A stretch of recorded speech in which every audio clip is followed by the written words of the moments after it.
The worn fabric of Clara's dress caught on a splinter as she climbed down from the wagon, tearing another hole in the already threadbare cotton that had belonged to 3 other women before her.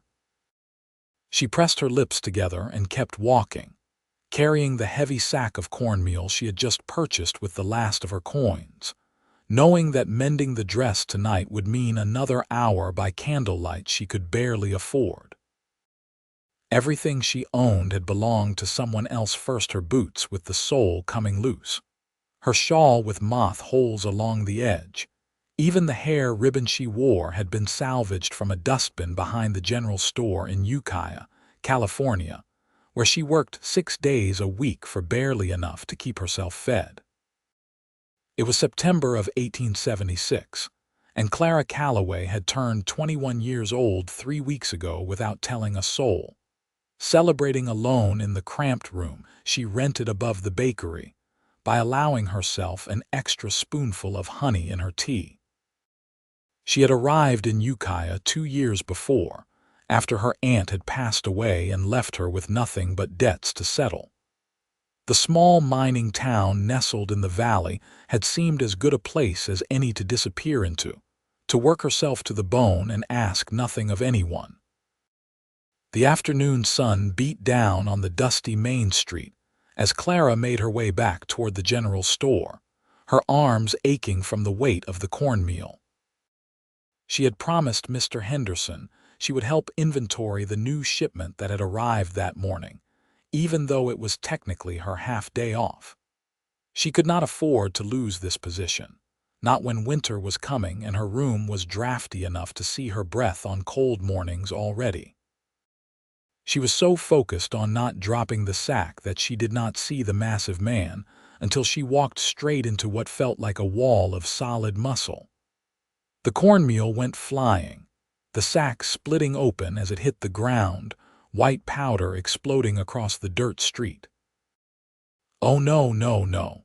Clara dropped to her knees immediately, trying desperately to scoop the cornmeal back into the torn sack, her heart hammering with panic. That cornmeal represented 2 weeks of meals, carefully planned and rationed. Tears burned behind her eyes, but she blinked them back furiously, refusing to cry in the middle of the street. "Madam, stop." The voice was deep, rough as gravel, but not unkind. A huge hand closed gently around her wrist, stopping her frantic scooping. "You cannot save it now. The dirt has taken it." Clara looked up and up and up, finally meeting the eyes of the man she had collided with. He was enormous, easily 6.5 feet tall, with shoulders broad enough to block out the sun. His dark hair fell past his shoulders, tied back with a leather cord, and a thick beard covered the lower half of his face. But it was his eyes that caught her, a startling pale blue, like winter ice, watching her with an intensity that made her breath catch. His arms, exposed by rolled-up sleeves, were corded with muscle, his hands large enough to span her entire waist. He looked like he had been carved from the mountains themselves, all hard plains and raw strength. "I am sorry," Clara whispered, trying to pull her wrist free. "I was not watching where I was going. I will clean this up." "How much did that cost you?" he asked, not releasing her wrist, his thumb resting against her pulse point in a way that sent strange shivers up her arm. "That is not your concern, sir. Please, I need to. How much?" His voice was firmer now, commanding in a way that made her answer before she thought better of it. 30 cents. Something flickered in those pale eyes, something that might have been anger, though not directed at her. He released her wrist and reached into his pocket, pulling out a leather pouch. He counted out coins into his palm, then reached for her hand and pressed them into it. She felt the cool metal and looked down to see not 30 cents but 2 full dollars. "Sir, I cannot." "You can and you will." He straightened to his full height, making her feel impossibly small. "Buy yourself new cornmeal and whatever else you need. That dress has seen its last days." Heat flooded Clara's cheeks, shame burning through her chest. She thrust the coins back toward him, her chin lifting. "I do not need your charity. I take care of myself." "I can see that," he said, and there was something in his voice that made her look at him again. Not pity, not mockery, something else, something that made her throat tight. "But this was my fault. I was not watching either. Let me make it right." "You have already given me far too much. Then consider it payment." He crossed his arms over his chest, somehow making himself even more imposing. "I need someone to do some sewing for me, mending and such. I heard you sometimes take in work." Clara hesitated. It was true that she did mending for some of the miners and ranch hands when they asked, earning a few extra pennies here and there. But this man did not look like he needed her help with anything. He looked entirely self-sufficient, like he could survive in the wilderness with nothing but his bare hands. "What kind of sewing?" she asked carefully. "I have shirts that need mending, a coat with buttons missing, whatever you can do." He gestured down the street. "I am camped about 3 miles north, up in the foothills. Nathan Young. I bring furs and meat into town to trade." A mountain man. That explained the rough clothing, the self-sufficient air, the way he seemed to carry the wilderness with him like a second skin. Clara had seen a few mountain men pass through Ukiah, solitary figures who came down from the high country only when they needed supplies, then disappeared back into the forests and peaks for months at a time. "I am Clara Calloway," she said finally. "I work at the general store. You can leave whatever needs mending there, and I will have it ready within a week." Nathan looked at her for a long moment, something unreadable in his expression. Then he nodded once. "I will bring them tomorrow." He turned and walked away, his stride long and confident, and Clara watched him go, still holding the $2 in her hand. Around her, the ruined cornmeal lay scattered in the dirt, already being picked at by birds. She should clean it up, should go back to the store and explain to Mr. Henderson why she was late. But for a moment, she just stood there, her wrist still tingling where Nathan Young's hand had been. That night, in her small room, Clara held the coins up to the lamplight and turned them over in her fingers. $2. More money than she had held at once in longer than she could remember. She could buy cornmeal and flour, and maybe even some coffee, real coffee instead of the chicory substitute she had been drinking. She could get the sole of her boot properly repaired, instead of trying to do it herself with salvaged leather. But it felt wrong somehow, taking money from a stranger for something that had been partly her fault. She would do the sewing work and do it well, she decided. She would earn these coins properly. The next afternoon, Nathan Young walked into Henderson's general store, and the small space seemed to shrink around him. He had to duck slightly to clear the door frame, and several customers turned to stare at the mountain man in their midst. He ignored them all, his pale eyes scanning the store until they found Clara behind the counter, measuring out sugar for Mrs. Patterson. Clara's hands trembled slightly as she finished the transaction, hyper-aware of Nathan's presence as he waited patiently for Mrs. Patterson to collect her purchases and leave. When they were alone except for Mr. Henderson in the back room, Nathan approached the counter and set down a bundle wrapped in cloth. "The mending," he said simply. Clara unwrapped the bundle and examined the contents. 3 shirts, all made of sturdy cotton but worn thin in places, with tears along the seams. A heavy wool coat with half the buttons missing and a rip in the lining. The clothes were clean, she noted, scrubbed recently though the water stains were still visible on the fabric. She ran her fingers over the material, calculating what she would need. "This will take about a week," she said. "I can reinforce the seams where they are wearing thin, patch the tears, and replace all the buttons on the coat." "Good." Nathan leaned against the counter, making it creak under his weight. "You bought the cornmeal?" "Yes, thank you." And the dress, Clara's cheeks heated again. The dress is fine, it just needs mending. That dress needs to be burned and forgotten. His bluntness should have offended her, but there was no malice in it, just honest observation. You work hard. You should have something decent to wear. I have something decent to wear, Clara said stiffly, wrapping his clothes back up. This will be ready by next Friday. I will come by Thursday. He pushed off from the counter. And Clara, use that money for what you need. Do not try to give it back. He left before she could respond, the bell above the door chiming as he disappeared into the afternoon sunlight. Clara stood there holding his mending, her heart doing strange things in her chest that she did not understand. Over the next few days, Clara worked on Nathan's clothes in the evenings after her shifts at the store.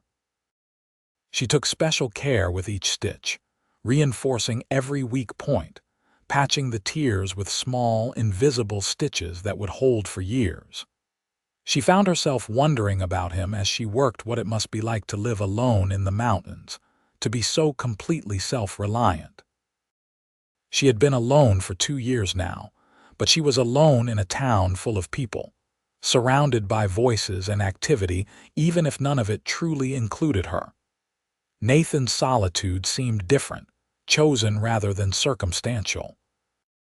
On Wednesday evening, as she was putting the finishing touches on the last shirt, Mr. Henderson knocked on her door. Clara opened it to find him holding a large package wrapped in brown paper. "This came for you," he said, looking curious. "Man brought it by the store after you left. Big fellow, long hair. Said to make sure you got it." Clara took the package with trembling hands, knowing without asking who had sent it. She thanked Mr. Henderson and closed the door, then sat on her bed and carefully unwrapped the paper. Inside was fabric. Not just any fabric, but beautiful cotton cloth in a deep blue color that reminded her of the sky just before sunset. There was enough for a full dress, along with matching thread, buttons, and even lace trim for the collar and cuffs. Tucked into the folds was a piece of paper with words written in a rough, unpracticed hand. "Make yourself something new. You deserve it." Clara's vision blurred with tears. She ran her hands over the fabric, feeling the smooth, pristine material under her fingers. She had never owned anything new in her entire life. Everything had always been hand-me-downs, salvaged items, things other people had discarded.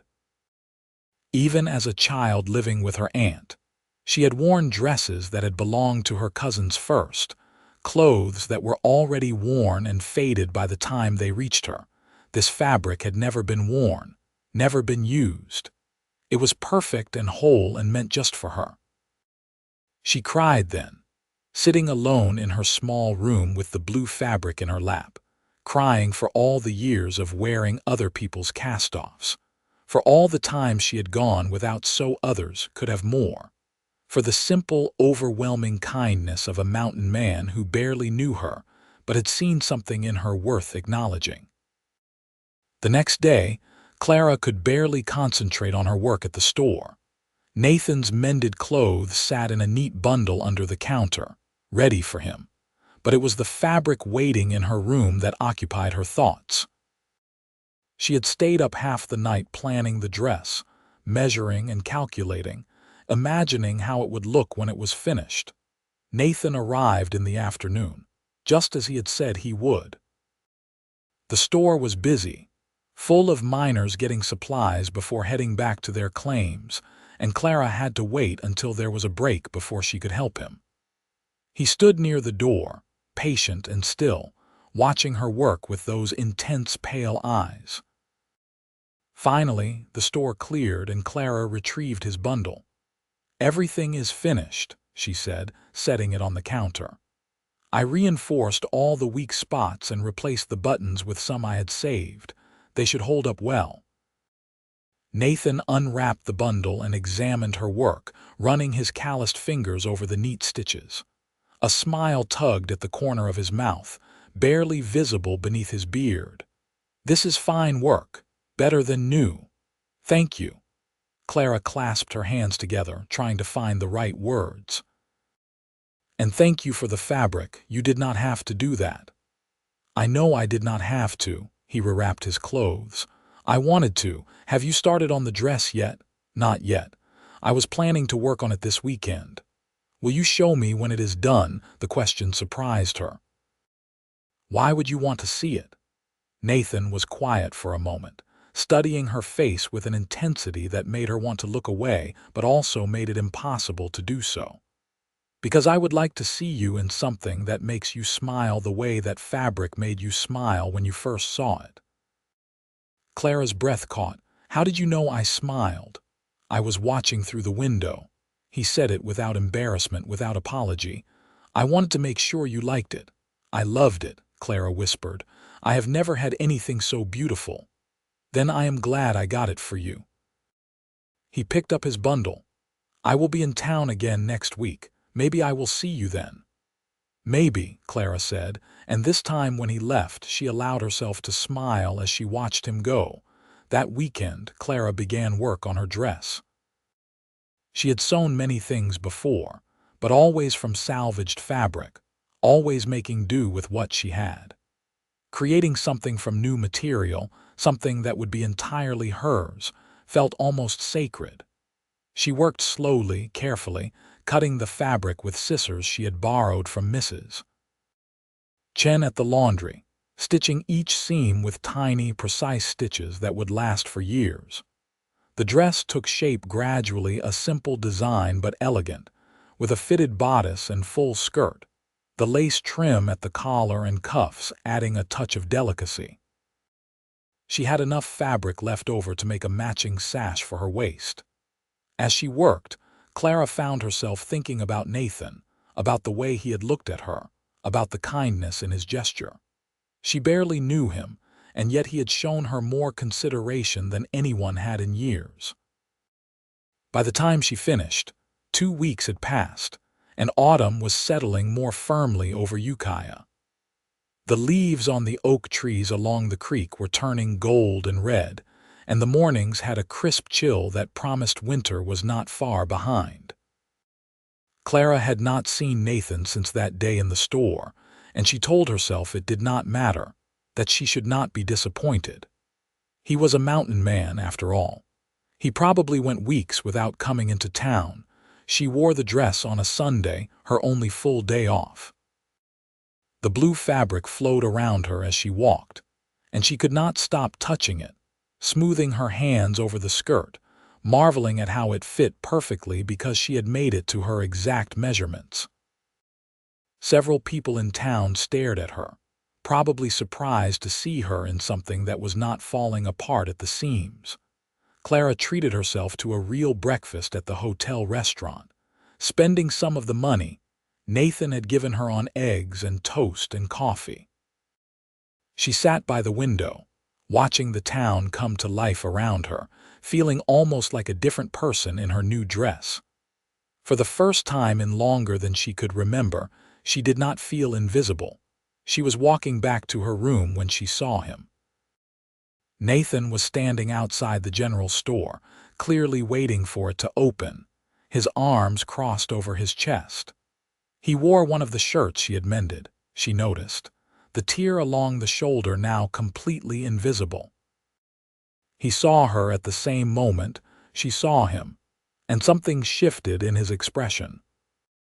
He straightened, his arms dropping to his sides, and even from a distance, she could see the way his eyes moved over her, taking in the dress, the way it transformed her from a worn-down shop girl into something else, something more. Clara walked toward him, her heart beating faster with each step. She stopped a few feet away, suddenly shy. "Hello, Clara." Her name sounded different in his rough voice, like something precious. "You made the dress." "I did." She smoothed her hands over the skirt. "Thank you again for the fabric. I have never had anything so nice." Nathan moved closer and she caught the scent of pine and wood smoke that clung to him, wild and clean. "You should have nice things," he said quietly. "You work harder than anyone I have seen." How would you know how hard I work? I have been watching. He said it simply, honestly. Whenever I come to town, I see you.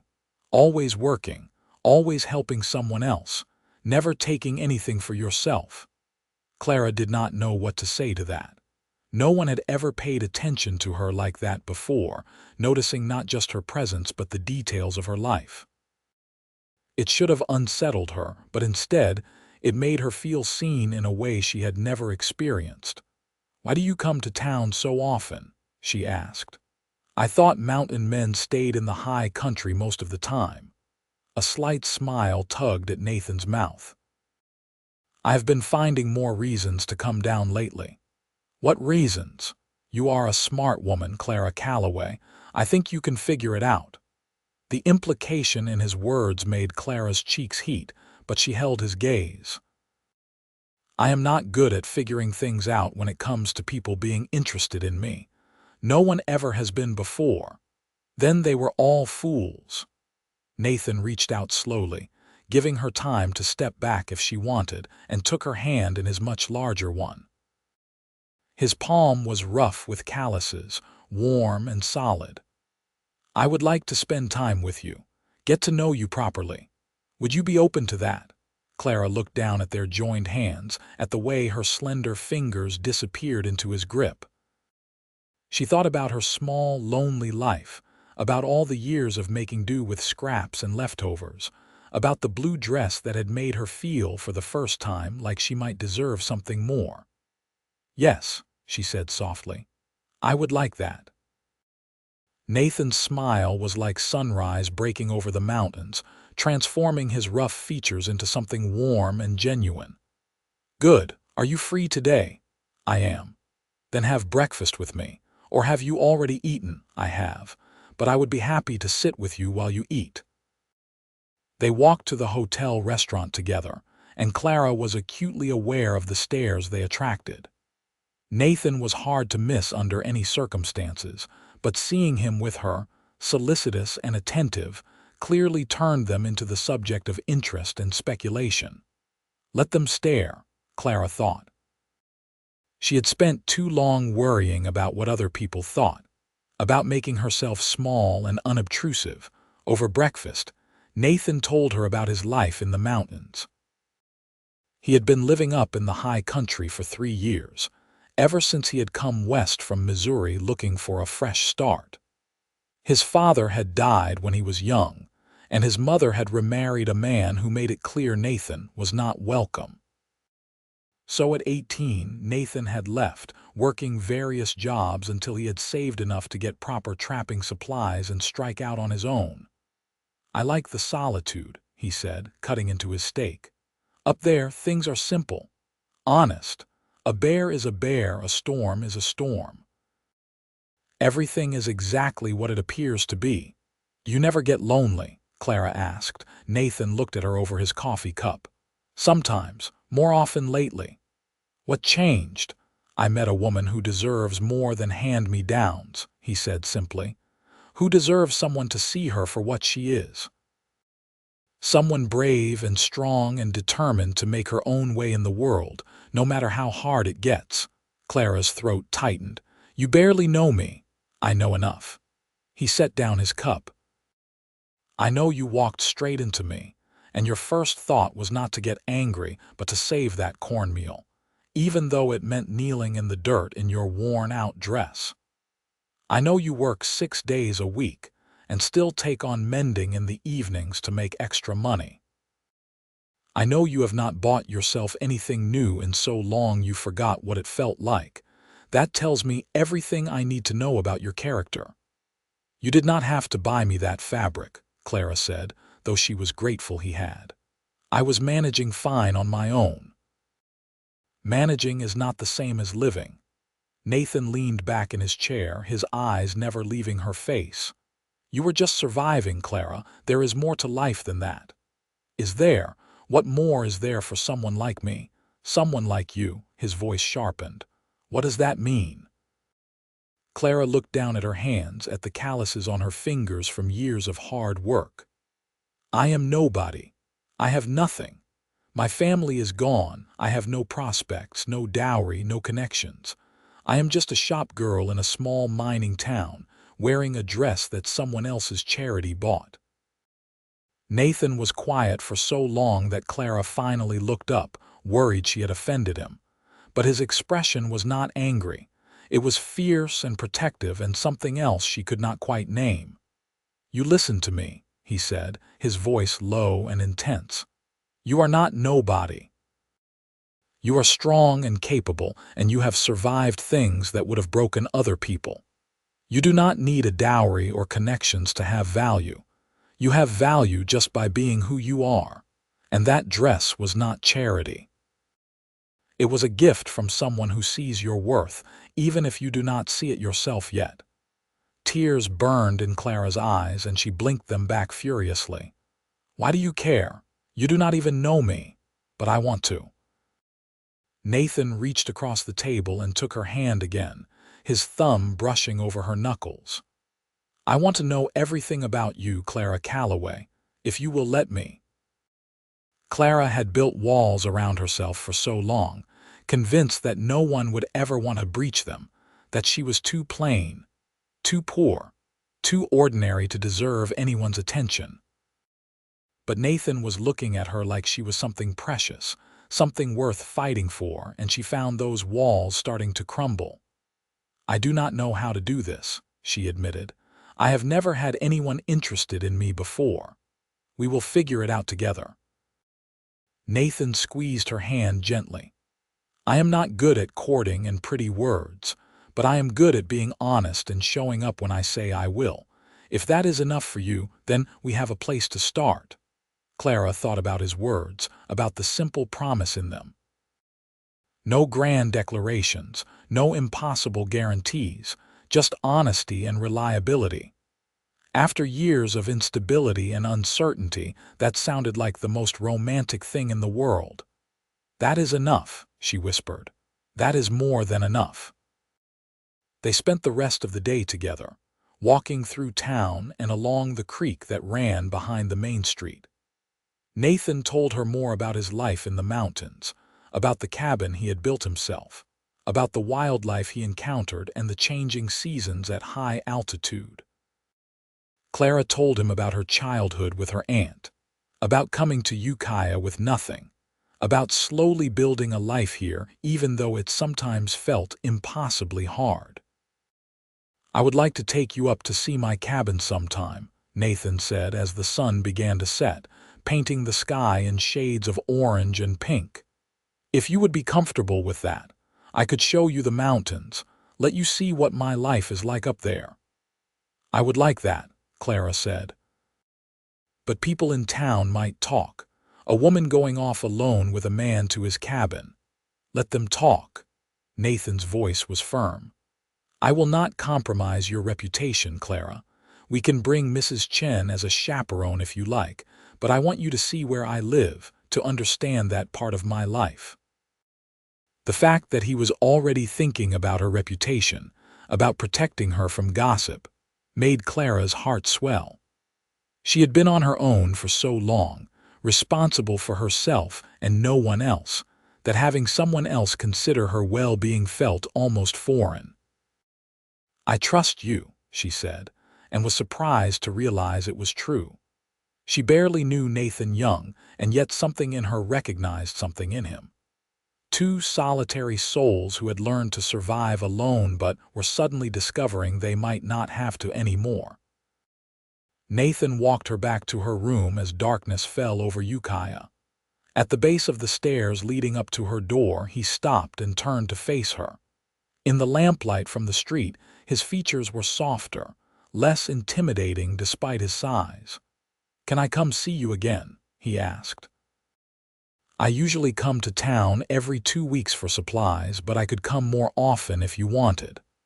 "I would like that," Clara said, "but you do not have to make special trips just for me. It would not be just for you, though that would be reason enough."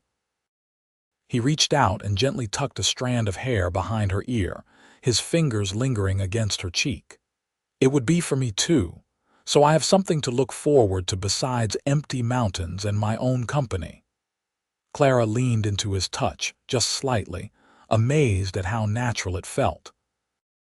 Then yes, come see me whenever you can.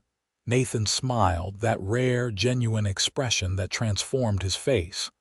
I will be back in 3 days. I need to check my traps and bring down some furs to trade, but then I will return. Will you have dinner with me? Yes. He leaned down slowly, giving her plenty of time to pull away, and pressed a gentle kiss to her forehead. It was chaste and respectful, but it sent warmth flooding through Clara's entire body. Then he stepped back, his hand falling away from her face. Good night, Clara. Good night, Nathan. She watched him walk away until the darkness swallowed him, then climbed the stairs to her room, touching her forehead where his lips had been. Inside, she lit her lamp and looked at herself in the small, cracked mirror above her wash basin. In her blue dress, with color in her cheeks and light in her eyes, she barely recognized herself. Maybe Nathan was right. Maybe there was more to life than just surviving. The next 3 days passed with agonizing slowness. Clara went through her routines at the store, but her mind kept drifting to Nathan, to the conversations they had shared, to the way he looked at her like she mattered. Several people in town commented on her new dress, and word had clearly spread that she had been seen with the mountain man who occasionally came down to trade. Mrs. Patterson, in particular, seemed scandalized that Clara would associate with such a wild, uncivilized man. But Clara found she did not care what Mrs. Patterson thought. On the 3rd day, Clara was reorganizing the fabric section of the store when the door opened, and Nathan walked in. He had cleaned up since she last saw him, his hair freshly washed and pulled back, his beard trimmed. He wore the shirt she had mended, and over his shoulder he carried a large bundle wrapped in hide. "Good afternoon," Clara said, unable to keep the smile from her face. "Afternoon." Nathan approached the counter and set down his bundle. "I brought some things to trade with Henderson, but I wanted to give you something first." He unwrapped the hide to reveal several beautiful pelts, fox, rabbit, and one stunning beaver pelt that gleamed in the afternoon light. But he set those aside and pulled out a smaller bundle, which he held out to her. Clara took it, confused, and unwrapped the soft leather to find a pair of gloves. They were made from supple doeskin, lined with rabbit fur, stitched with obvious care. She had never seen anything like them. "I made them for you," Nathan said, looking almost nervous. "Winter is coming, and I noticed your hands get cold. I saw you blowing on them the other day to warm them up. These should help." Clara slipped one glove on, and it fit perfectly, the soft leather conforming to her hand, the fur lining warm and luxurious. "Nathan, these are beautiful. Did you really make these yourself?" "I did. I am good with leather work. Have to be, living up in the mountains." He watched her try on the other glove. "Do they fit all right?" "They are perfect." Clara flexed her fingers, marveling at how the gloves moved with her hands. "Thank you, but you keep giving me things and I have nothing to give you in return. You give me plenty." Nathan's voice was quiet but sincere. "You give me something to think about besides my next meal and whether my traps are working. You give me a reason to shave and clean up instead of looking like a wild animal. You give me hope that maybe I do not have to spend the rest of my life alone in the mountains." Clara's breath caught at the emotion in his words. "Is that what you want, to not be alone anymore? I have been thinking about it more and more." Nathan leaned against the counter. "I like the mountains. I like the work I do. But I am starting to realize I might like it more if I had someone to share it with. Someone like me. Exactly like you." Before Clara could respond, Mr. Henderson emerged from the back room, and the moment broke. Nathan straightened, his expression closing off slightly as he turned to conduct his business with the storekeeper. But his words lingered in Clara's mind as she watched him negotiate the price for his pelts, watched the way other customers gave him a wide berth, intimidated by his size and rough appearance. They did not see the man Clara saw. They did not see the careful hands that had made her gloves, the thoughtful eyes that noticed when she was cold, the gentle consideration in every gesture. They just saw a mountain man, someone on the fringes of civilization, and dismissed him as such. Their loss, Clara thought fiercely. She knew better now. That evening, Nathan took her to dinner at the hotel again, and this time Clara noticed how the other diners whispered and stared. Nathan noticed too, his jaw tightening slightly, but he said nothing, focusing his attention entirely on Clara as if no one else existed. "Does it bother you?" Clara asked quietly. "The way people look at you?" "Sometimes," Nathan admitted. "I chose to live apart from society, but I am still human, still want to be treated with basic respect. They are intimidated by you. You are so much bigger than everyone else, so much more capable. It makes them uncomfortable." Nathan was quiet for a moment, studying her face. "Does it make you uncomfortable?" "No." Clara met his eyes steadily. "You make me feel safe, protected. Like nothing bad could happen to me when you are around." Something fierce and possessive flashed in Nathan's pale eyes. "Nothing bad will happen to you, not while I am here to prevent it." "You cannot always be here to prevent it. You live in the mountains. I could change that." The words hung between them, weighted with possibility. "If I had a reason to," Clara's heart hammered in her chest. "We have only known each other for a few weeks, Nathan. I know. I am not saying anything has to change right now. I am just saying that I am thinking about it. About what it might look like to have a different kind of life. One that includes you." "What kind of life?" Nathan reached across the table and took her hand, his thumb tracing circles on her palm. "I do not know exactly. I have never done this before, never let myself want something beyond survival and solitude. But I know I want to see where this goes. See if what I feel when I am with you keeps growing, or if it is just the novelty of having someone who does not look at me like I am a wild animal." "And what do you feel when you are with me?"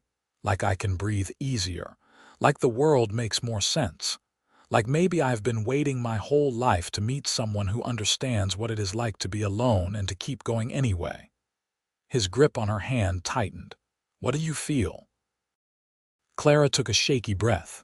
"Scared, hopeful, like maybe I am allowed to want something more than just surviving, like maybe someone could actually want me, not despite all my flaws and lack of prospects, but just because I am me. I do want you, Clara, just because you are you." They finished dinner in a comfortable silence, the kind that spoke of growing understanding rather than awkwardness. Afterward, Nathan walked her home again, and this time when they reached the base of her stairs, he took both her hands in his. "I am going back up to the mountains tomorrow," he said. "I will be gone for about a week, but I will come back, and when I do, I would like to take you up to see my cabin. Will you come with me?" "Yes," Clara said without hesitation. "But what about a chaperone? You mentioned Mrs. Chen before." "I already asked her. She said she would be happy to come along as we take her daughter too. Apparently, her daughter has never seen the high country and has been begging for the chance." Nathan smiled slightly. "So it will be the four of us. We can make a day of it. I will pack food, show you around, bring you back before dark." "That sounds wonderful."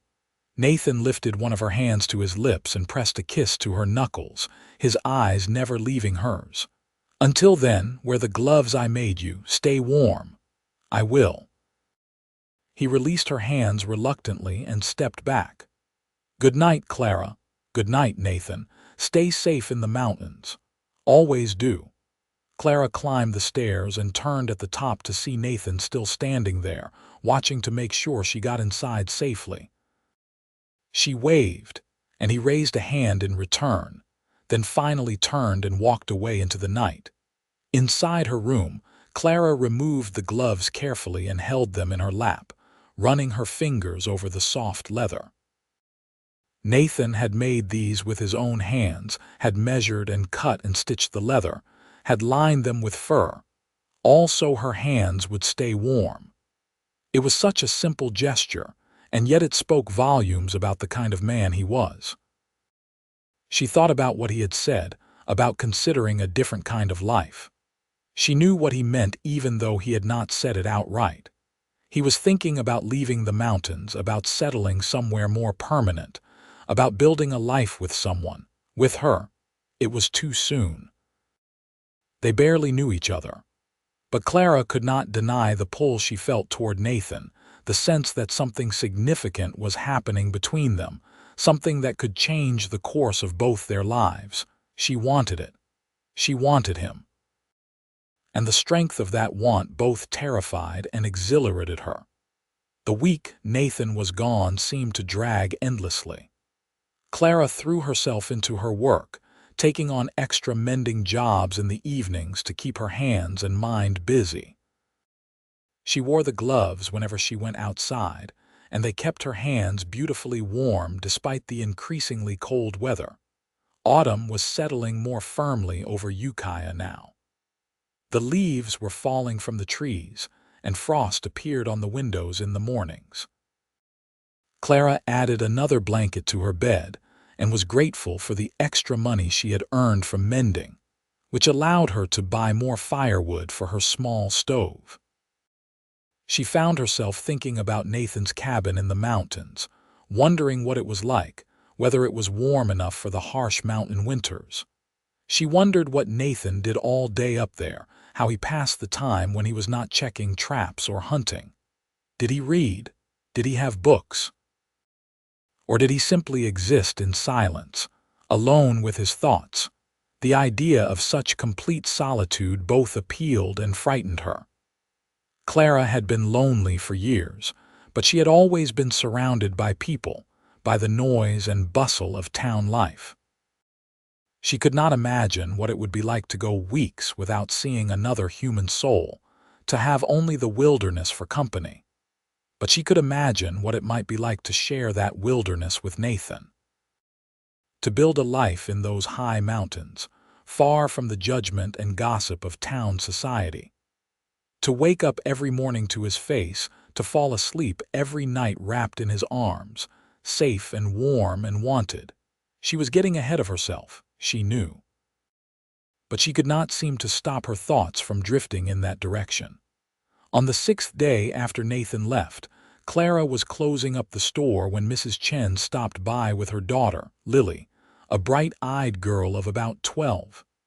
Nathan Young stopped by earlier, Mrs. Chen said. He said he will be here tomorrow morning to take us up to his cabin. He said to tell you to wear sturdy shoes and bring a shawl, as it will be colder up in the mountains. Thank you for agreeing to come with us, Clara said gratefully. I know it is an imposition on your time, Mrs. Chen waved a hand dismissively. It is no imposition. Lily is very excited and I am curious to see this cabin. Nathan seems like a good man, though very different from the men in town. He is a good man, Clara said firmly.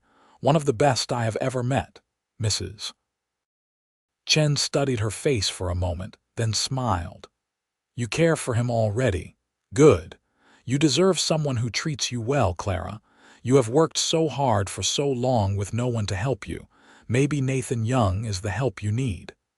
That night, Clara could barely sleep. She laid out her clothes for the next day, her new blue dress, the gloves Nathan had made, her sturdiest boots even though the sole was still coming loose in one spot, and her warmest shawl. She wished she had a nicer coat, something more suitable for mountain weather, but her thin wool jacket would have to do. Nathan arrived at dawn, driving a sturdy wagon pulled by 2 thick-bodied horses built for mountain terrain. He helped Clara, Mrs. Chen, and Lily into the back, which he had lined with blankets and furs for comfort, then climbed into the driver's seat and started them out of town. The road quickly gave way to a rough trail that wound up into the foothills. As they climbed higher, the air grew crisper and thinner, and Clara pulled her shawl tighter around her shoulders. But the views were spectacular rolling hills covered in autumn colors, with the higher peaks visible in the distance, already dusted with snow. Nathan glanced back at them periodically, making sure everyone was comfortable. When he noticed Clara shivering slightly, he stopped the wagon and climbed down, returning with a heavy fur that he draped around her shoulders. "This will keep you warmer," he said, his hands lingering on her shoulders for a moment. "We still have another hour of climbing." "Thank you." Clara pulled the fur close, breathing in the scent of pine and leather that clung to it. "It is beautiful up here. Wait until you see it from the cabin." Nathan's eyes held a hint of pride. That is where the real beauty is. They continued climbing, the trail growing steeper and more rugged. Lily chattered excitedly, pointing out birds and the occasional deer they spotted in the trees. Mrs. Chen sat quietly, taking in the scenery with calm appreciation. And Clara watched Nathan's broad back as he drove the wagon, watched the easy confidence with which he navigated the difficult terrain, and felt her heart swelling with feelings she was not quite ready to name. Finally, they crested a ridge and Nathan pulled the wagon to a stop. "There," he said, pointing. "That is home." Clara looked where he was pointing and caught her breath. Nestled in a small valley between two peaks was a cabin, solidly built from logs with a stone chimney and a covered porch. It was surrounded by towering pines, and a small stream ran nearby, its water catching the morning light. The whole scene looked like something from a painting, impossibly beautiful and remote. "You built that yourself?" Clara asked in amazement. "Every log," Nathan confirmed. "Took me 6 months." It was finished right before the first winter snow.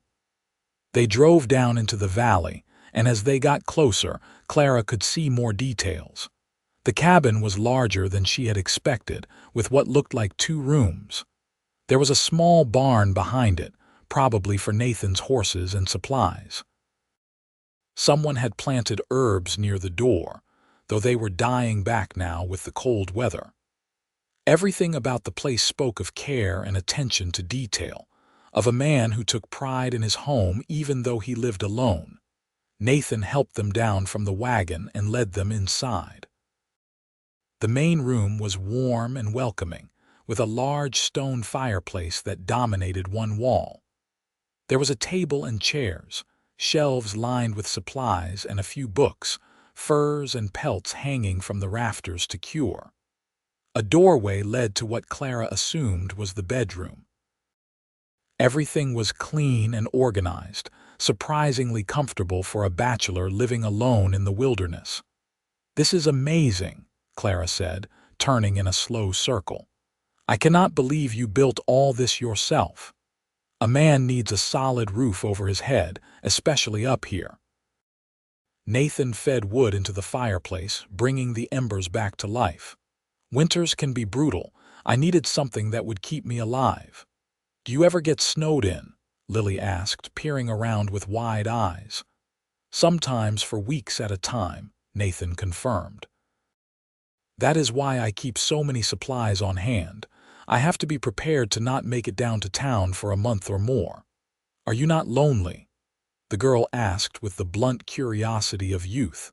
Nathan glanced at Clara before answering. "I have been, but I am hoping that might change," while Mrs. Chen and Lily explored the cabin and the area around it, exclaiming over the stream and the views. Nathan took Clara's hand and led her out to the porch. From there, they could see for miles mountain peaks stretching into the distance, forests of pine and aspen covering the slopes, the sky impossibly blue and clear overhead. "What do you think?" Nathan asked, and there was vulnerability in his voice as if her opinion truly mattered. "I think it is the most beautiful place I have ever seen," Clara said honestly. "I think you have built yourself a real home here, Nathan, something to be proud of. It is lonely, though." Nathan turned to face her, taking both her hands in his. I built this place thinking solitude was what I wanted, and maybe it was at the time. But now that I have met you, I keep looking around and seeing all the ways it is empty, all the ways it could be better with someone else here. Clara's heart hammered in her chest. What are you saying? I am saying that I know we have only known each other for a few weeks. I know it is too soon to be talking about forever, but I also know that I have never felt about anyone the way I feel about you. His grip on her hands tightened. You are strong and brave, and you do not need anyone to take care of you. But maybe you would like someone to anyway, someone to share the burden with, someone to make sure you have nice things, warm gloves, dresses made just for you. Nathan. I am not asking you to decide anything today, he continued.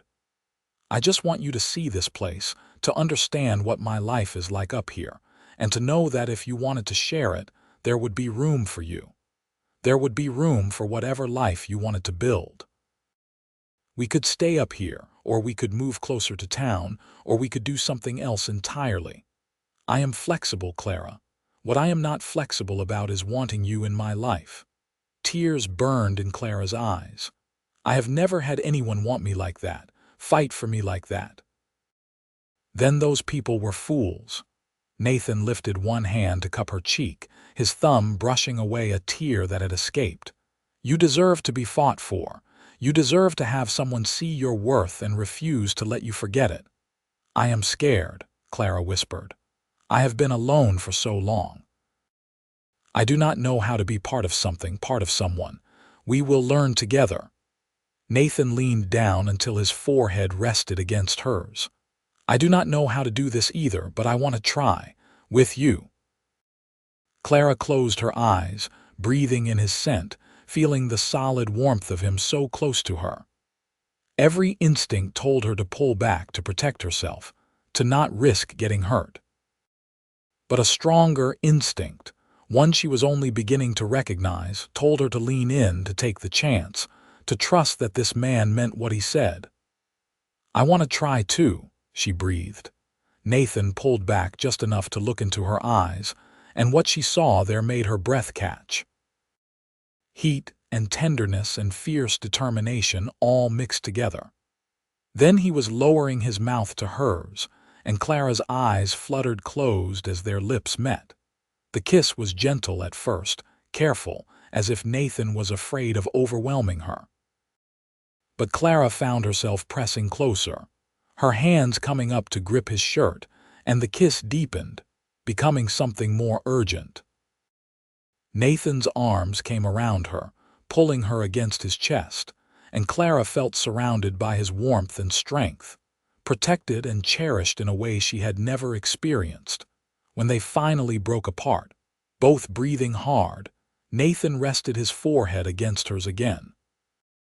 I have been wanting to do that since I first saw you in that blue dress. Why did you wait? Because I wanted to make sure you wanted it too. I would never take something you were not ready to give. Clara's heart swelled at the consideration in his words. I want it. I want you. You have me, Clara Calloway, for as long as you want me. They stood there on the porch, wrapped in each other's arms until Mrs. Chen's polite cough from the doorway reminded them they were not alone.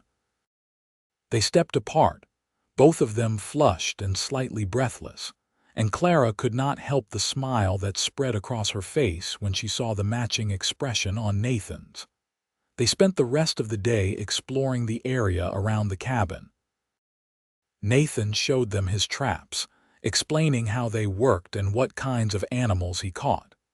He took them to a spot where the stream widened into a small pool, pointing out the trout that lived there. He showed Lily how to identify different animal tracks, and taught her which plants were safe to eat and which were poisonous. Watching him interact with the young girl, patient and educational, Clara found herself imagining what he would be like with children of his own. The thought made her blush, but it also made her smile. She could see it so clearly, Nathan teaching a little boy or girl how to navigate the wilderness, how to respect nature while also utilizing its resources. For lunch, Nathan fed them venison stew he had prepared the day before, along with fresh bread he had somehow managed to bake in his stone oven. It was hearty and delicious, and Clara ate more than she had in weeks, her appetite awakened by the mountain air and the happiness blooming in her chest. As the afternoon shadows grew longer, Nathan began preparing for their return journey. Clara helped him pack up the lunch supplies while Mrs. Chen and Lily explored one last time, the young girl reluctant to leave. "Thank you for bringing me up here," Clara said quietly as they worked. "For letting me see your home. Thank you for coming." Nathan caught her hand and pulled her close. "For being willing to see what my life is like, even though it is so different from what you are used to." "I liked it," Clara admitted. "I liked seeing where you live, understanding why you love it up here. It is peaceful in a way I have never experienced. Could you live here?" The question was casual, but Clara heard the weight beneath it. If circumstances were different, Clara thought about it honestly. The isolation would be challenging, especially in winter. But the beauty was undeniable, and the peace she felt here was like a balm to her soul. And more than that, Nathan was here. This was his home, his sanctuary. If she wanted to be with him, this would be part of the package. "Yes," she said finally, "I think I could, with the right person." "And am I the right person?" Clara smiled up at him. "I think you might be." Nathan's answering smile was radiant. He pulled her into his arms and kissed her again, slower this time, savoring it. When they broke apart, he pressed his lips to her forehead. "I will make you so happy, Clara. I promise you that." "You already do," she whispered. The journey back down the mountain was quieter, everyone tired but content. Lily had fallen asleep against her mother's shoulder and Mrs.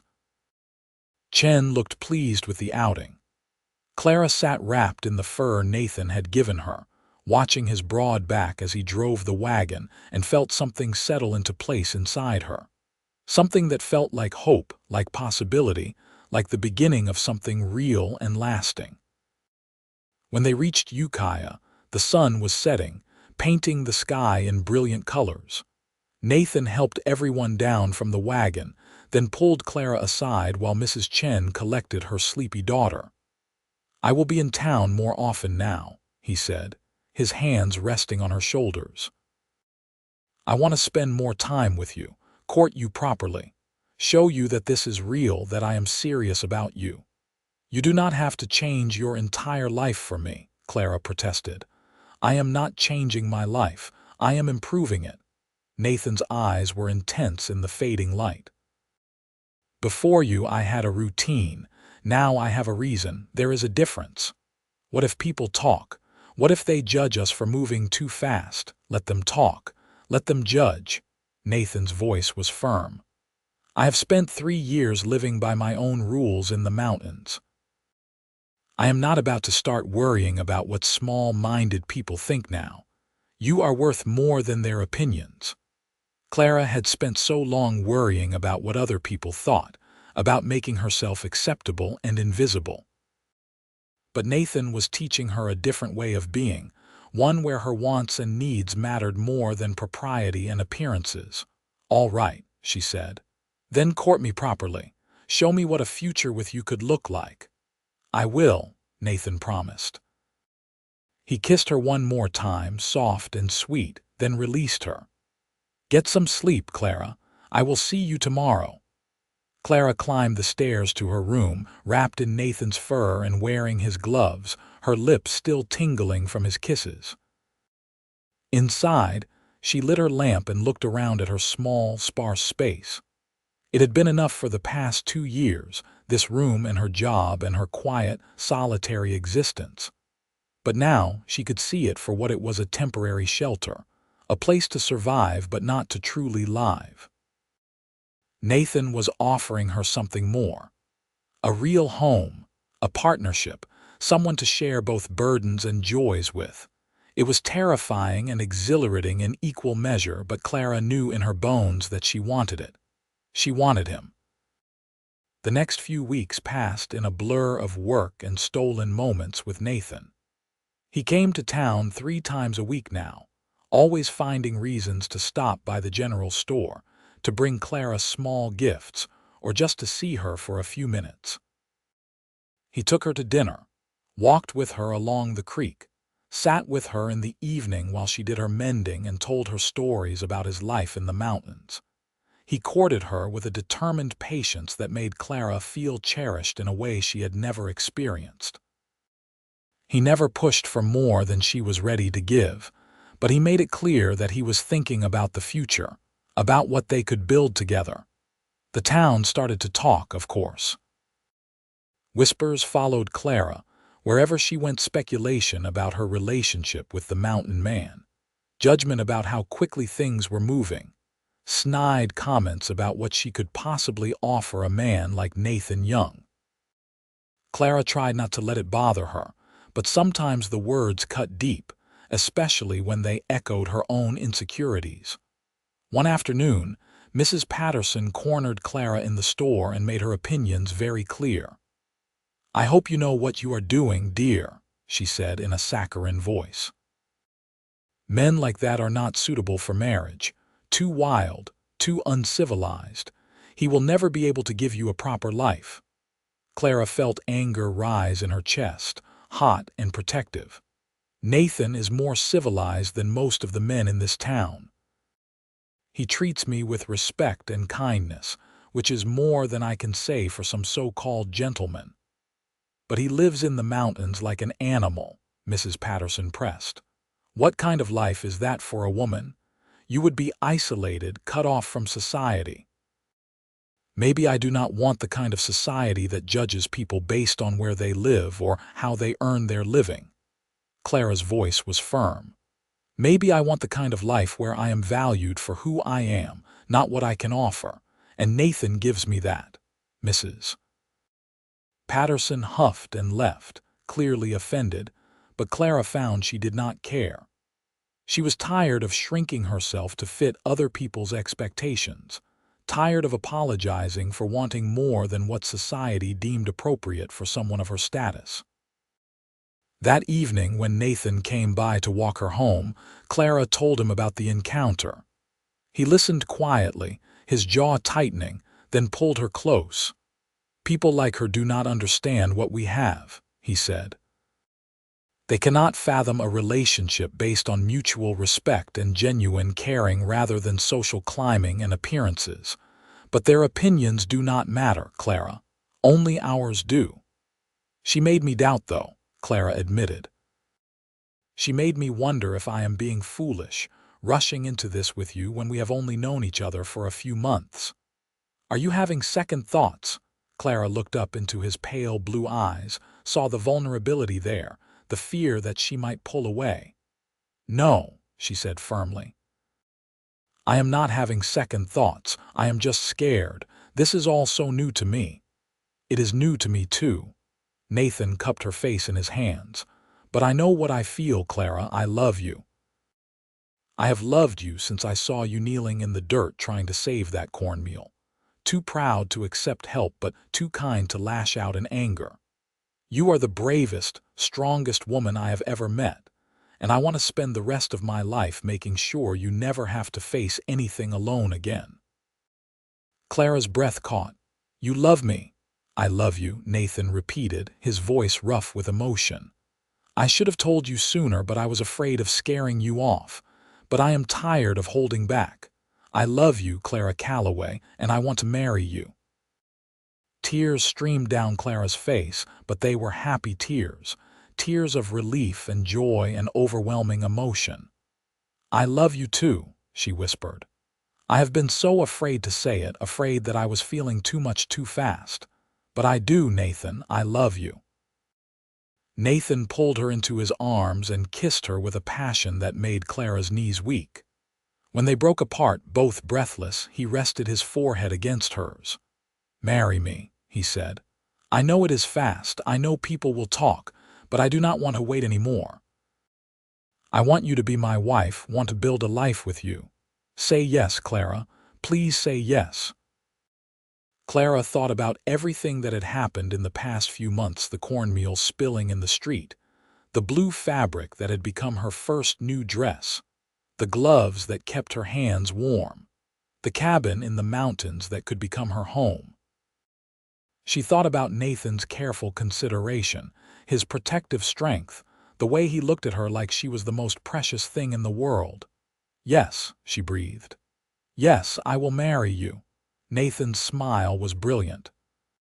He picked her up and spun her around, laughing with pure joy, and Clara clung to him, laughing too, feeling lighter and happier than she ever had in her life. They decided to get married in 2 weeks, giving Clara enough time to finish out her notice at the store and pack up her few belongings. Nathan wanted to do it sooner, but Clara convinced him that a little preparation would be wise, especially if they were going to live in the mountains where supplies were harder to come by. Word of their engagement spread through Ukiah like wildfire.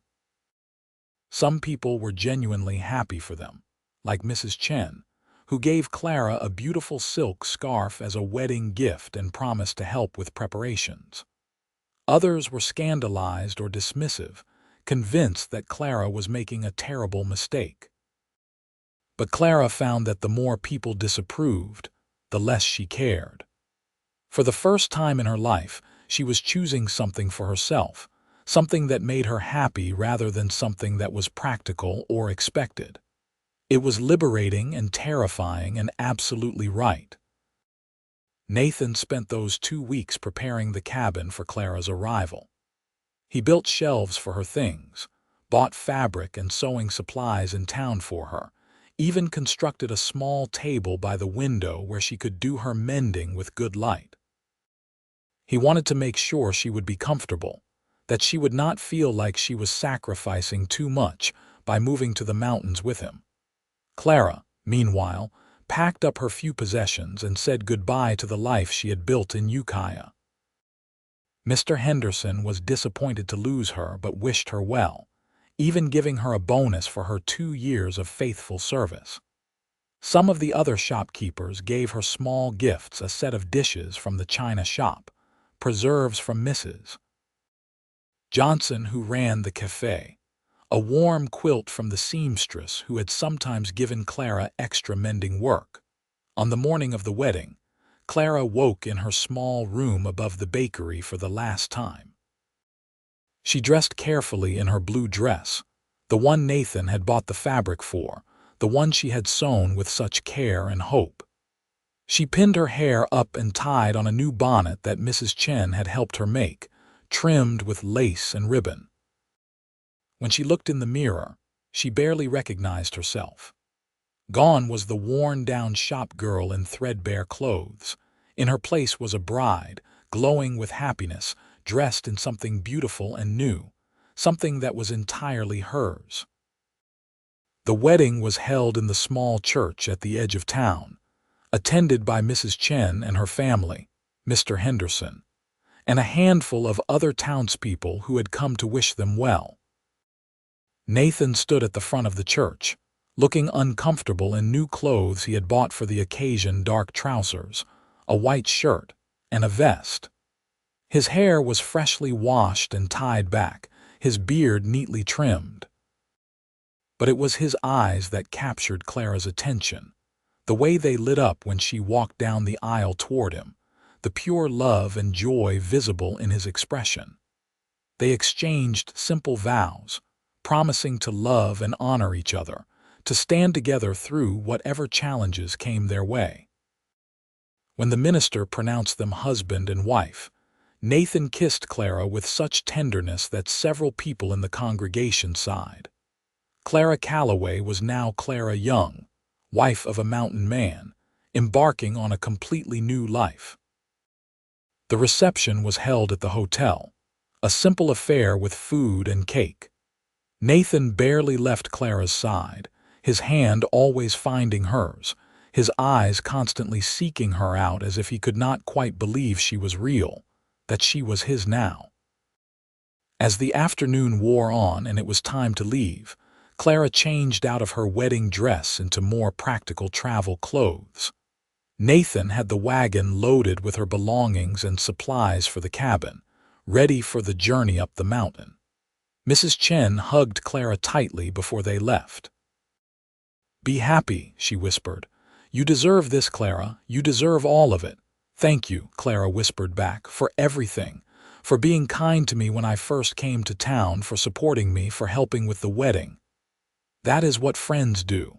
Mrs. Chen pulled back and smiled. "Now go. Your husband is waiting, and he looks like he wants to get you alone." Clara laughed and turned to find Nathan watching her, his eyes dark with emotion and something else, something that made heat pool in her stomach. He held out his hand, and she took it, letting him help her up into the wagon. As they drove out of Ukiah and up into the mountains, Clara felt a sense of finality mixed with excitement. She was leaving behind the only life she had known for the past 2 years, the safety and familiarity of town living. But she was also embarking on something new, something that promised to be so much better. The sun was setting by the time they reached the cabin, painting the sky in shades of gold and pink. Nathan helped Clara down from the wagon, but instead of leading her inside, he swept her up into his arms, making her squeal with surprise. "I am supposed to carry you over the threshold," he said, grinning. "It is tradition." "I did not think you cared about tradition," Clara teased, wrapping her arms around his neck. "I care about making sure you know how much I cherish you." Nathan carried her up onto the porch and through the door, then set her down gently in the main room. Clara looked around with new eyes. This was her home now, her and Nathan's home. The fire was already burning in the hearth, casting warm light over the room. She could see the changes Nathan had made for her: the shelves, the sewing table by the window, a new rocking chair positioned near the fire. "You did all this for me?" she asked, turning to face him. "I wanted you to feel welcome, wanted you to know that this is your home as much as it is mine." Nathan moved closer, his hand settling on her waist. "I want you to be happy here, Clara. If you are not, if you need something different, you tell me. We can figure it out together." "I am already happy," Clara said honestly. She reached up and cupped his bearded face in her hands. "I am with you. That is all I need."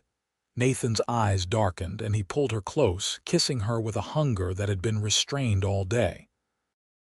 Clara responded eagerly, her hands sliding up into his hair, knocking loose the leather tie that held it back. His hands roamed over her back, her waist, pulling her against him until she could feel every hard plane of his muscular body. "Clara," he breathed against her lips. "My wife."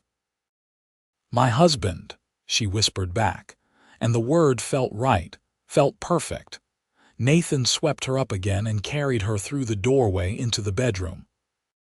Clara caught a glimpse of a large bed covered in furs and quilts before Nathan laid her down gently and followed her onto the bed, his weight settling over her in a way that made her feel safe and desired all at once. Their wedding night was tender and passionate, Nathan taking his time to make sure Clara felt loved and cherished.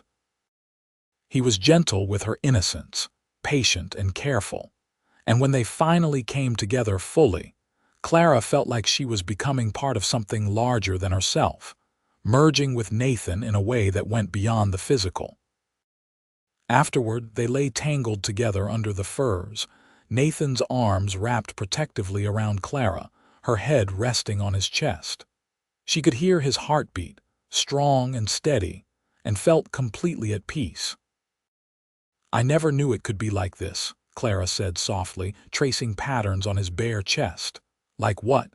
Nathan's hand stroked through her unbound hair. "This feeling of belonging somewhere, of being wanted." She tilted her head back to look at him. "I have been alone for so long, Nathan. I forgot what it felt like to have someone care whether I was warm or fed or happy." "You will never be alone again," Nathan promised, his arms tightening around her. "I will spend every day for the rest of our lives making sure you know how much you are loved." "I already know," Clara whispered. "You have been showing me since the day we met." They fell asleep like that, wrapped in each other's arms, and Clara dreamed of the future they would build together. The winter came early that year, bringing heavy snows that blanketed the mountains in white. True to Nathan's warning, they were snowed in for weeks at a time, unable to make the journey down to town. But Clara did not mind. The cabin was warm and cozy, well stocked with supplies, and she had Nathan with her. They fell into a comfortable routine. Nathan would rise early to check his traps and hunt, while Clara managed the household, cooking and cleaning and doing mending work. In the evenings, they would sit by the fire, Nathan reading aloud from his small collection of books while Clara sewed or just listened, content to be near him. They talked for hours, learning everything about each other. Nathan told her about his childhood in Missouri, about his difficult stepfather and his decision to leave.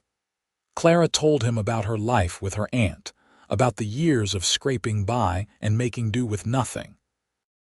They shared their dreams and fears, their hopes for the future. "I want children someday," Nathan said one night as they lay in bed, Clara curled against his side. "I want to fill this cabin with laughter and noise. I want to teach our sons and daughters how to survive in the wilderness, how to respect nature." "How many children do you want?" Clara asked, smiling at the image. "As many as you are willing to give me." He pressed a kiss to her forehead. "But there is no rush, we have time." "I want children too," Clara admitted. "I want to give them the childhood I never had, stability, love, a real home." "They will have all of that," Nathan promised. "They will have parents who love each other and who love them. They will never doubt their worth or their place in the world." As winter deepened and the snow piled higher around the cabin, Clara discovered she was pregnant. She told Nathan one evening in February, nervous about how he would react to the news coming so soon after their wedding. But Nathan's reaction was pure joy. He picked her up and spun her around, laughing, then set her down carefully as if she were made of glass. "We are going to have a baby," he kept saying, wonder in his voice. "Clara, we are going to be parents." "Are you happy?" Clara asked, needing to hear him say it. Happy does not even begin to cover it. Nathan pulled her close, his hand resting on her still flat stomach. "You have given me everything, Clara. A home, a purpose, and now a family. I never thought I would have any of this." "We gave it to each other," Clara corrected, placing her hand over his. "We built this together."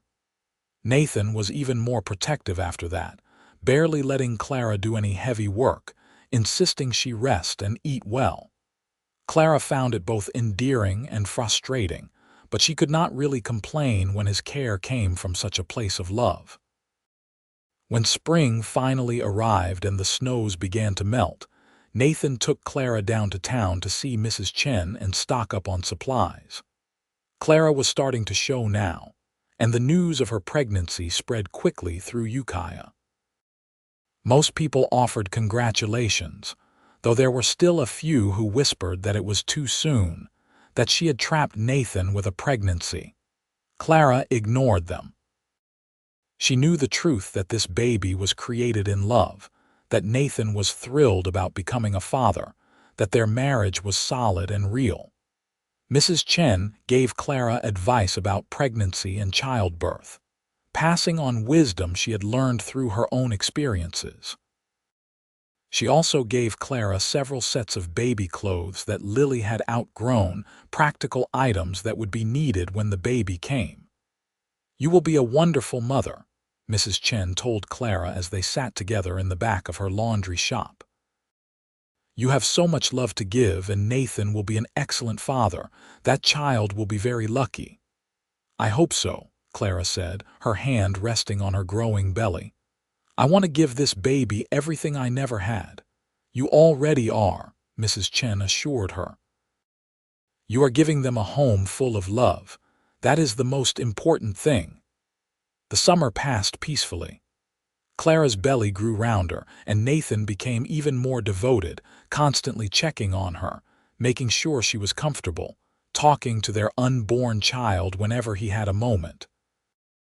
He started building a cradle in the evenings, carefully crafting it from smooth wood, determined to make it perfect for their baby.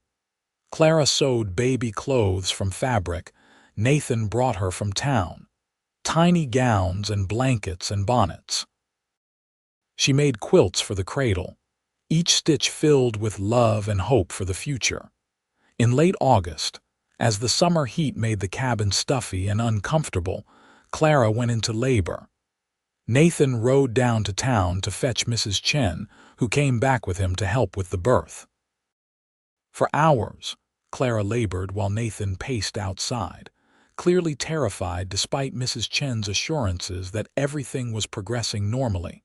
Finally, as the sun was setting, Clara gave birth to a healthy baby boy with a full head of dark hair and his father's pale blue eyes. When Mrs.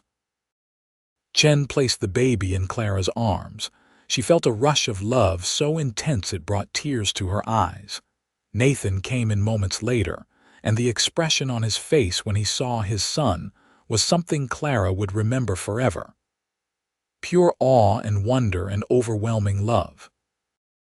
He approached slowly, as if afraid he might break something, and looked down at the baby with tears streaming down his cheeks. "He is perfect," Nathan whispered, carefully touching the baby's tiny hand. "Clara, he is perfect." "What should we name him?" Clara asked softly. Nathan thought for a moment, then said, "What about Thomas? After your uncle who was kind to you as a child." Clara felt tears spill over. She had mentioned her Uncle Thomas once, months ago, in passing. The fact that Nathan remembered that he wanted to honor that connection made her love him even more. "Thomas Young," she said, testing the name. "I love it." They spent the next few days in a haze of exhaustion and joy, learning how to care for their son, marveling over every tiny detail. Nathan was a natural father, gentle and attentive, willing to wake in the middle of the night to help Clara, to walk the floor with a fussy baby, to change diapers without complaint. As summer faded into autumn and the leaves began to change color again, Clara found herself reflecting on how much her life had changed in just over a year. 12 months ago, she had been alone, wearing threadbare clothes, surviving but not truly living. Now she had a husband who adored her, a beautiful son, a home she loved. She had nice things, dresses made from new fabric, warm gloves, comfortable furniture. But more than that, she had love and family and belonging. One evening, as she sat in the rocking chair Nathan had made, nursing Thomas while Nathan prepared dinner, she felt overwhelming gratitude wash over her. "What are you thinking about?" Nathan asked, glancing over at her. "About how lucky I am," Clara said honestly. "About how different my life is now compared to a year ago."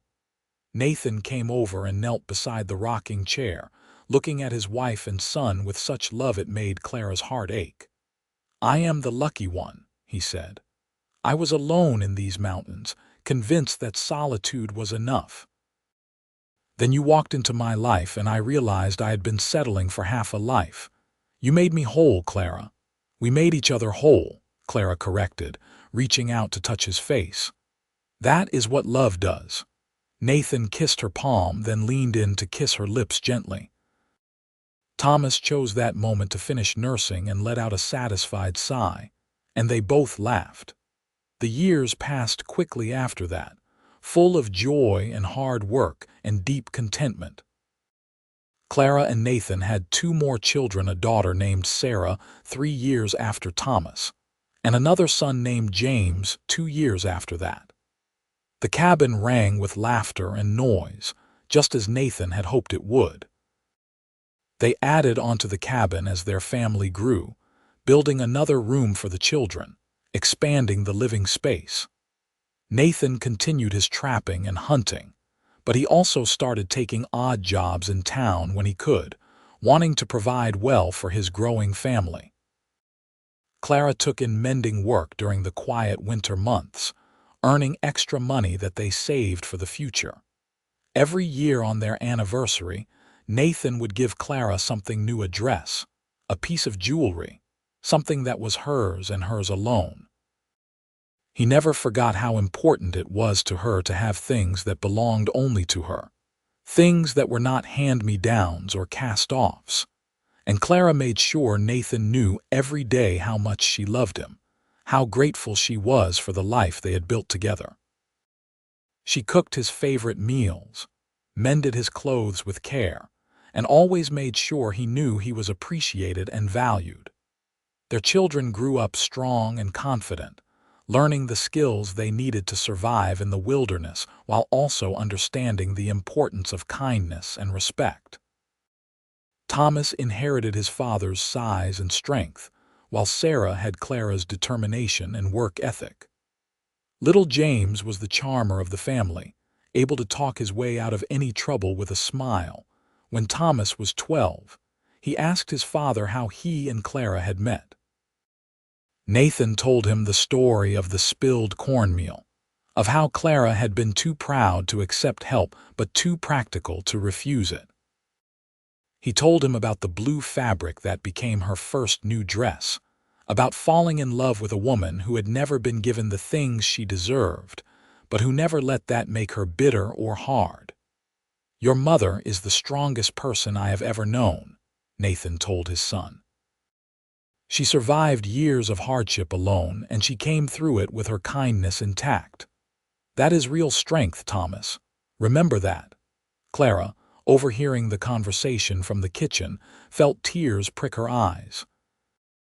Even after all these years, Nathan still saw her, still valued her, still made sure their children understood how special she was.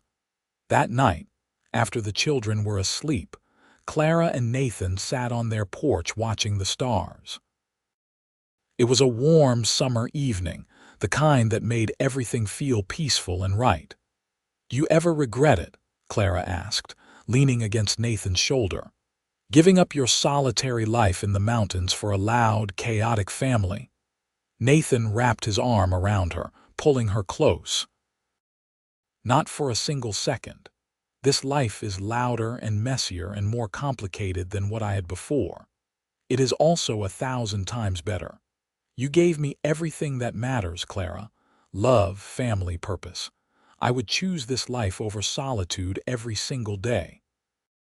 "I would choose it too," Clara said softly. "I would choose you every time." They sat in comfortable silence, watching the stars wheel overhead, the sounds of the mountain night surrounding them.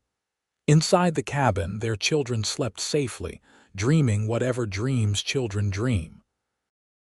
The life Clara and Nathan had built together was not perfect. There were hard times, lean winters, illnesses and injuries, and all the challenges that came with frontier living. But it was theirs, earned through love and determination and the willingness to see each other's worth. Clara thought back to that day in Ukiah when she had walked into Nathan and spilled the cornmeal. She thought about the threadbare dress she had been wearing, about how empty and lonely her life had been. She thought about the beautiful blue fabric Nathan had bought her, the first new thing she had ever owned, and how it had represented so much more than just a dress. It had represented the possibility of something better, the promise that she deserved nice things, the beginning of a love that would transform her entire world. "Thank you," Clara whispered, knowing Nathan would understand what she meant even without explanation. "For what?" he asked anyway, pressing a kiss to the top of her head. "For seeing me when I was invisible to everyone else, for giving me beautiful things when I had only ever had hand-me-downs, for loving me when I did not know how to let myself be loved." She tilted her head back to look at him. "For giving me this life." Nathan's eyes were warm in the starlight. "You gave me just as much, Clara Young. You took a lonely mountain man and taught him what it meant to have a home. You gave me children and laughter and a reason to come down from the mountains. You made me better than I was." "We made each other better," Clara said, echoing the words she had spoken years before. "That is what love does." Nathan smiled and kissed her, slow and sweet, a kiss that held 15 years of love and commitment and partnership. When they finally pulled apart, Clara rested her head on his shoulder again, content to sit there for hours if need be. Inside the cabin, one of the children stirred and called out. Clara started to rise, but Nathan gently pushed her back down. "I will go," he said. "You stay here and enjoy the evening." Clara watched him go inside, then turned her attention back to the stars. She thought about all the years stretching ahead of them, about watching their children grow up and start families of their own, about growing old with Nathan by her side. She had never owned anything new until Nathan gave her that blue fabric. But he had given her so much more than a dress. He had given her a new life, a new sense of self-worth, a family and home she had never imagined she could have. He had seen her when she was just a worn-down shop girl in threadbare clothes and had recognized something worth fighting for. And Clara had given him something precious in return: love, family, a reason to come down from his mountain solitude and join the world again. They had saved each other in all the ways that mattered. Years later, when Clara was old and gray, surrounded by children and grandchildren, she would still have that blue dress tucked away in a trunk. The fabric was faded now, the seams worn from years of use and careful preservation.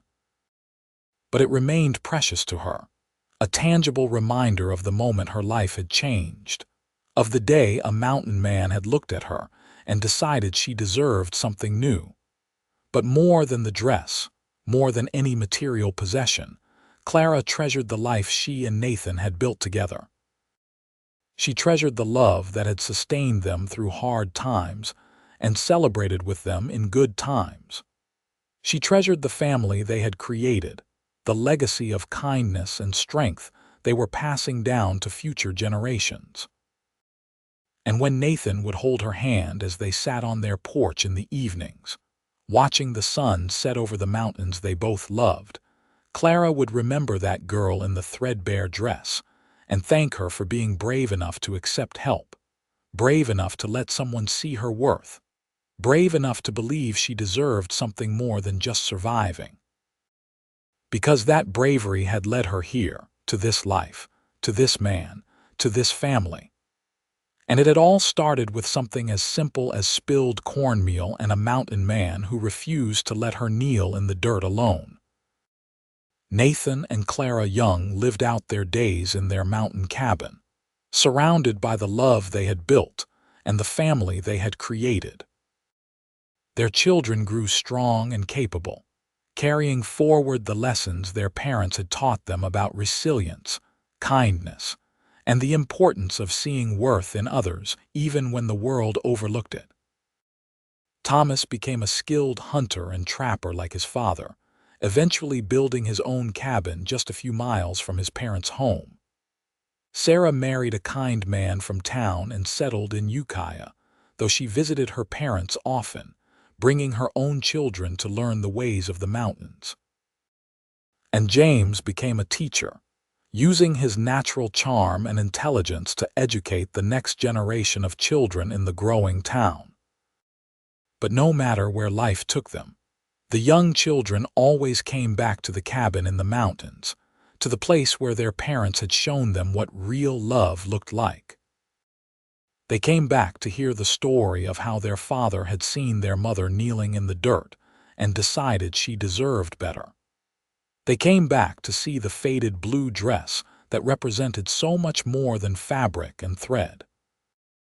And Nathan and Clara welcomed them home every time, their cabin filled with noise and laughter and love, exactly as it should be. Clara never again had to wear hand-me-downs or wonder where her next meal would come from. She never again had to face the world alone, unsure of her worth or her place. Nathan made sure of that. just as he had promised on that long-ago day when he first pressed coins into her hand and told her to buy something for herself. And Nathan never again had to wonder if his solitary life in the mountains was enough, never again had to question whether human connection was worth the risk of vulnerability. Clara had shown him that love was worth any risk, that opening his heart could lead to joy beyond anything he had imagined. They had found each other at exactly the right moment, two lonely souls who had survived on their own but who chose to thrive together. And from that chance meeting in the street, from spilled cornmeal and an act of simple kindness, they had built something beautiful and lasting. As the sun set on their final years together, as they sat hand in hand watching the mountains they both loved turn gold in the evening light, Clara and Nathan knew they had lived a good life. Not a perfect life, not an easy life, but a good life full of love and family and purpose. And it had all begun with a dress made just for her, the first new thing Clara Calloway had ever owned, and the promise from a mountain man that she deserved so much more than she had ever been given. That promise had been kept every single day for the rest of their lives together. And in the end, that was all that mattered: the promises kept, the love shared, the family created, and the knowledge that they had chosen each other and had never regretted that choice for a single moment. The mountain winds whispered through the pines surrounding their cabin, carrying with it the scent of wildflowers and clean snow from the high peaks. Inside, the fire burned warm and steady, just as the love between Nathan and Clara Young had burned warm and steady for decades. They had built something that would outlast them both: a legacy of kindness, strength, and the belief that everyone deserves to have something new, something made just for them, something that reminds them of their worth. And that legacy lived on in their children, their grandchildren, and all the generations that would come after, carrying forward the story of how a mountain man saw a woman in a threadbare dress and decided to give her the world.